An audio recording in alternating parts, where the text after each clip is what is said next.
I will only please God not man அப்படின்ற decision has made him become like. இப்போ இன்னொரு உதாரணத்துக்கு செய்வோம். மோசே கர்த்தருடைய சமூகத்தில் நின்று இருந்தார்.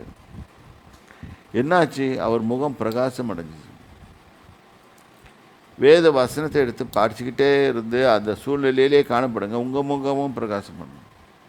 ஆகையால் மெல்ஷார் அவர்கள் புசிக்க கட்டளையான போஜனத்தையும் அவர்கள் குடிக்க கட்டளையான திராட்சரசத்தையும் நீக்கி வைத்து அவர்களுக்கு பருப்பு முதலானவைகளை கொடுத்தான். 3 வருஷத்துக்கு இதுதான் சாப்பாடு. யோசனை பண்ணி பாருங்க. அவனுடைய டிசிஷன், தானியேல் டிசிஷன், அவனுடைய கூட இருந்தவர்களோட சாத்ராக் மேஷாக் ஆபேத்நேகோ என்பவர்கள் decision made them perfect before the sight of the king. உலக பிரகாரமான ராஜா. Because they wanted to be in the right books of the King of Kings and the Lord of Lords. தேவனுடைய தேவாதி தேவன் ராஜாதி ராஜனுடைய புஸ்தகத்தில் அவருடைய கணக்குக்கு சரியாக இருக்கணும்னு பார்த்தான். அதனால கலவரை தூக்கி வச்சார். வேதத்தில் அவர்கள் அவர் நோக்கி பார்த்து பிரகாசம் அடைந்தார்கள், அவர் முகங்கள் வெட்கப்படவில்லைன்னு போட்டிருக்கோம் 34 சங்கீதத்தில். மோசையோட கதையும் அதே தான். மறுரு மலையில் இயேசு போய் நின்றுட்டு வெளியே வந்தபோதும் அதே கதை தான். தேவனுடைய சமூகத்தில் நம்ம நின்னோம்னா நம்ம முகமும் பிரகாசம் அடையும். 40 நாள் இரவும் பகலும் மோசே தண்ணி குடியாமல் தான் மலை மேலே உட்காந்துருந்தார். நம்ம ஊரில் நம்ம எடுத்துகிட்டு போகிறோம் வாட்டர் பாட்டில், அது மாதிரி வாட்டர் பாட்டிலாம் எடுத்துகிட்டு போகல. அந்த காலத்தில் வாட்டர் பாட்டிலும் கிடையாது. கர்த்தருடைய சமூகத்தில் உட்காந்து மனுஷன் அப்பத்தினால மாத்திரமில்லை, தேவனுடைய வாயிலிருந்து புறப்படுகிற ஒவ்வொரு வார்த்தையினாலும் பிழைப்பான். அந்த வசனத்தை எடுத்து மோசே பயன்படுத்தினார், இயேசுவும் பயன்படுத்தினார். இது ஏன் சொல்கிறேன்னா, வசனத்தை கற்கொள்வதன் மூலம், வசனத்திலோட ஜீவிப்பதன் மூலம் ஒரு மனுஷன் வாழ முடியும். உலகமே எவ்வளவோ மாறிட்டு வரலாம், ஆனாலும் இப்போ நம்ம இதுதான் பார்க்கணும். சரி. அவர்களை ராஜாவினிடத்தில் கொண்டு வருகிறதற்கு குறித்த நாட்கள் நிறைவேறின போது 17வது வசனம். அந்த 4 வாலிபருக்கும் தேவன் சகல எழுத்து 127 தேசத்தில் இருக்கிற எல்லா எழுத்துலையும் சகல ஞானத்திலும் அறிவையும் சாமர்த்தியத்தையும் கொடுத்தார். knowledge and acting in a wise way கொடுத்தார். தானியேலை சகல தரிசனங்களையும் சொப்பனங்களையும் அறியத்தக்க அறிவுள்ளவனாக்கினார். இன்னைக்கு இதுக்கு தான் அலையிறாங்க. நீங்கள் ட்ரீம்ஸ் அண்ட் விஷன்ஸ் போட்டு கூகுளில் போய் பார்த்து பாருங்கள். ஒவ்வொரு கதையாக எழுதுவாங்க. த புக் ஆஃப் விச் கிராஃப்ட்னு ஒன்று இருக்கும். அதில் போய் படிச்சிங்கனாலும் இது மாதிரி தான் இருக்கும். இந்த மாதிரி கனவு கணிச்சுன்னா பண்ணிட்டாங்கன்னு அர்த்தம், இந்த மாதிரி பண்ணிட்டாங்கன்னா இது மாதிரி பண்ணிட்டாங்கன்னு அர்த்தம். ஏன் மக்கள் அதை அறிய விரும்புகிறான்? எதிர்காலத்தை கண்டு பயந்து. நாம் கர்த்தரோடு இருந்தால் எதை கண்டும் பயப்பட தேவையில்லை.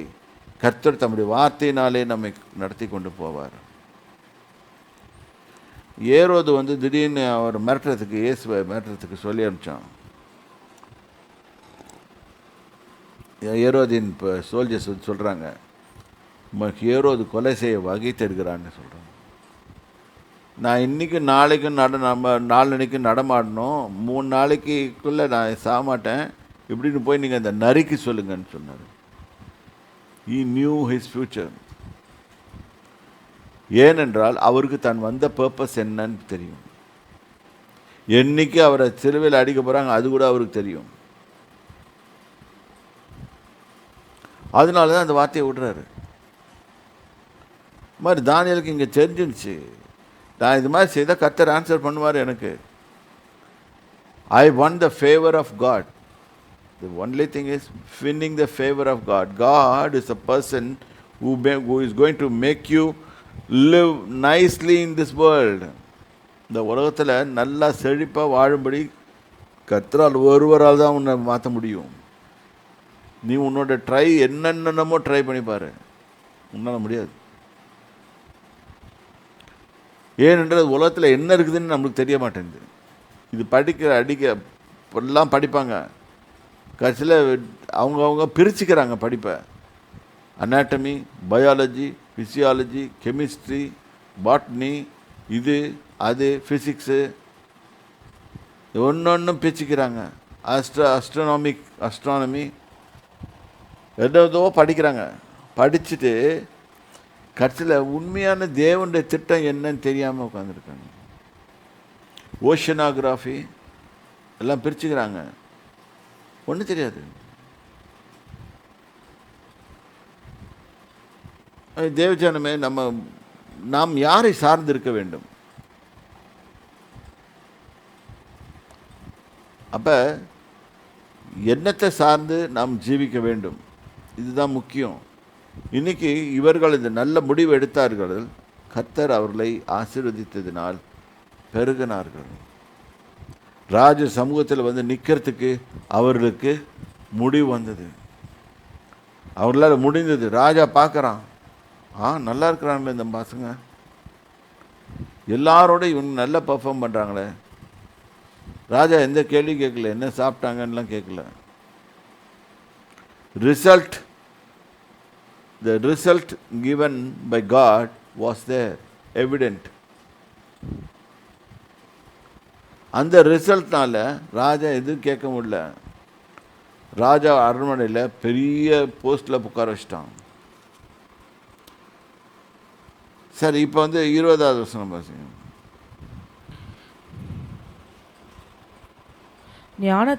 சாரி 19 ராஜா அவர்களோட பேசினான். ராஜா இன்ட்ராக்ட் பண்ணுறாரு.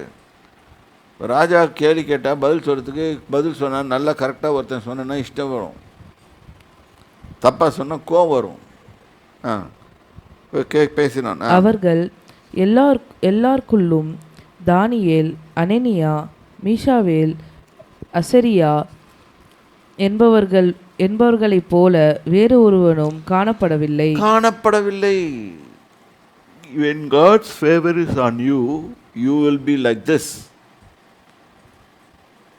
You will win. You will start winning. சும்மா நான் இதை படிச்சுட்டேன், இதை பண்ணேன், நான் இப்படி பண்ணேன். God's favor should be on you. இப்போ வேறொருவரும் காணப்படவில்லை. ஆகையால் இவர்கள் ராஜ சமூகத்திலே நின்றார்கள். அப்படின்னா அது ராஜா கண்ணு முன்னாலே நிற்கிறான். ராஜா கேட்குற கேள்விக்கெல்லாம் பதில் சொல்கிறான்.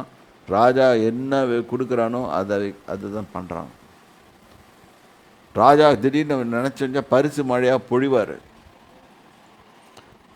படிமா. ஞானத்துக்கும் புத்திக்கும் அடுத்த எந்த விஷயத்தில் ராஜா அவர்களை கேட்டு விசாரித்தானோ அதிலே தன் ராஜ்யம் எங்குமுள்ள சகல சாஸ்திரிகளும் ஜோஷியரிலும் அவர்களை 10 மடங்கு சமர்த்தராக சமர்த்தரனா they are more eligible for the qualification.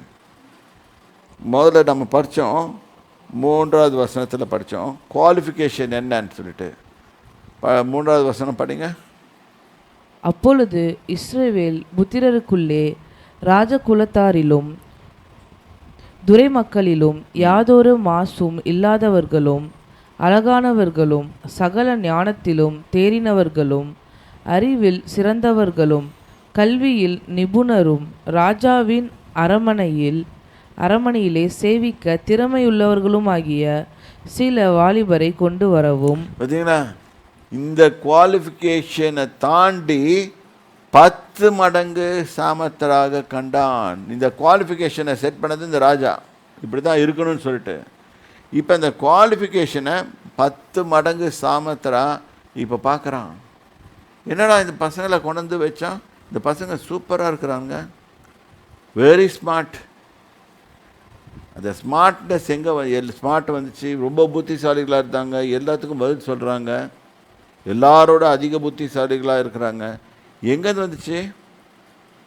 பரத்திலிருந்து வருகிறது. தேவனாகிய கர்த்தர் அவர்களை ஆசீர்வதித்ததினால், அவருடைய கர்த்தருடைய கிருபை அவர்கள் மேல் இருந்ததினால், கர்த்தருடைய இவர்கள் நம்பிக்கை கர்த்தர் பேரில், விசுவாசம் கர்த்தர் பேரில் இருந்ததினால் இவர்கள் பெரிய சாமர்த்தராக வந்தார்கள். கடைசி 21வது வசனம். கோரேஸ் ராஜ்யபாரம் பண்ணும் 1ஆம் வருஷம் மட்டும் தானியேல் அங்கே இருந்தான். இன்னும் அடுத்தது எத்தனையோ டிகேட்ஸ் அந்த அரண்மனையில் தான் தானியேல் இருக்கிறார். கர்த்தர் அப்படி கொண்டு வந்து அந்த இடத்துல பிளேஸ் பண்ணி வைக்கிறாரு. இன்றைக்கு நம்முடைய வாழ்க்கையிலையும் நீங்களும் நாங்களும் கர்த்தரை பிரியப்படுத்துவர்களாக இருந்தால் கர்த்தர் நம்மளை கொண்டு வந்து சேர்ப்பவர்களாக இருப்பார். எல்லா புத்திக்கும் மேலான தேவ சமாதானம் வந்து உங்கள் சிந்தைகளையும் இறுதியிலையும் காத்துக்கொள்ளக்கூடும் போட்டு அப்படி பிலிப்பியரில் பாருங்க. பிலிப்பியர் 4:6-7. நீங்கள் ஒன்றுக்கும் கவலைப்படாமல் எல்லாவற்றையும் குறித்து உங்கள் விண்ணப்பங்களை ஸ்தோத்திரத்தோடே கூடிய ஜபத்தினாலும் வேண்டுதலினாலும் தேவனுக்கு தெரியப்படுத்துங்கள். ஏன் இதை வந்து ராஜாவுக்கு தெரியப்படுத்துங்க, இல்லாட்டி மனுஷனுக்கு தெரியப்படுங்க, பாஸ்டருக்கு தெரியப்படுத்துங்கன்னு சொல்லல, தேவனுக்கு தெரியப்படுத்துங்கன்னு சொல்லிருக்கு. அப்பொழுது எல்லா புத்திக்கும் மேலான தேவ சமாதானம் உங்கள் இருதயங்களையும் உங்கள் சிந்தைகளையும் கிறிஸ்து இயேசுவுக்குள்ளாக காத்துக்கொள்ளும். உங்கள் இருதயங்களையும் உங்கள் சிந்தைகளையும் கிறிஸ்து இயேசுக்குள்ளாக காத்துக்கொள்ளும். எது தேவ சமாதானம்? இதுதான் அவங்க வந்தது. தானியேலுக்கு வந்தது. He was com. ஒன்றும் ஆகாதுன்னு தெரியும், யாராலே ஒன்றும் பண்ண முடியாதுன்னு தெரியும், கர்த்தர் தன்னோடு இருந்தார் என்று சொல்லி தெரியும். பிரியமானவர்களே, இன்றைக்கு பார்க்குறோம் தானியேல் வாழ்க்கையில். இன்றைக்கி நாமளும் கர்த்தரை பின்பற்றீர்கள், அவரோடு நடக்கிறவர்களாக இருந்தால், இன்னொரு இடத்துல போட்டிருக்கோம், யோவான் 1 யோவானில் போட்டிருக்கோம், தேவனால் பிறந்த யாவனும் பாவம் செய்யான், பொல்லாங்கனவனை தொடான்னு போட்டிருக்கோம். இந்த மாதிரி தேவனோடு நம்ம இணைத்த ஜீவியத்தை வைத்திருப்போமானால் நம்மளை யாரும் தொட முடியாது. கர்த்தராகிய இயேசு கிறிஸ்துவின் நாமத்தில் எங்களை வாழ்த்துகிறேன். நீங்களும் உங்கள் எண்ணங்களையும் உங்களை இதையும் சீர்படுத்தி உங்கள் சிந்தனைகளையும் எல்லாவற்றையும் கிறிஸ்துவுக்கு நேராக திருப்புங்கள். இந்த உலகத்தில் வெற்றியோடு வாழ்வதற்காக தான் நம்மளை அவர் உருவாக்கியிருக்கிறாரு. Know your purpose and know your everything and what's the purpose for which God has sent us. அதை கண்டுபிடிங்க, அது ஆவியானவர் கேளுங்க, சொல்லிக் கொடுப்பாரு. அதை செய்து அதன்படி வெற்றியோடு ஜீவிக்க அவர் உங்களுக்கு கிருபை செய்வாராக. ஜெபிப்போம். சர்வ வல்லவரே, உம்மை நன்றியோடு ஸ்தோத்தரிக்கிறேன். இப்பொழுதும் இந்த மக்களுக்கு தானியேலுடைய வாழ்க்கையும் வேதத்தில் இந்த மற்ற பகுதியிலையும் எடுத்து படித்து பார்த்தோம்.